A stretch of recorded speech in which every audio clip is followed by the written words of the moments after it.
Hello మహిళలు, నేను చేసిన మిస్టేక్ మీరు చేయకండి. నేను ఏం మిస్టేక్ చేశానో తెలుసా? ఏం చేశానంటే సోషల్ మీడియాలోకి చాలా లేట్గా వచ్చి పెద్ద మిస్టేక్ చేశానండి నేను. అదే మిస్టేక్ మీరు అసలు చేయొద్దు.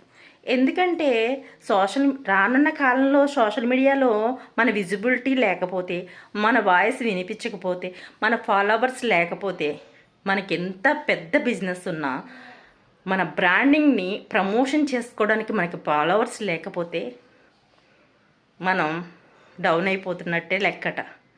ఈ విషయం నేను ఈ మధ్య తెలుసుకుని చాలా ఫీల్ అయ్యాను. మా వారు గత 7-8 సంవత్సరాల నుంచి నీ తెలివి ఇంట్లోనే ఉండిపోకూడదు, నువ్వు సోషల్ మీడియాలోకి వెళ్ళు, యూట్యూబ్లోకి వెళ్ళు అని నేను ఎంకరేజ్ చేస్తున్నా. నేను పిచ్చి కామెంట్స్కి భయపడి నేను ఇప్పటి వరకు సోషల్ మీడియాలోకి రావడానికి చాలా భయపడ్డాను. నా ఫేస్ చూపించడానికి చాలా భయపడ్డాను.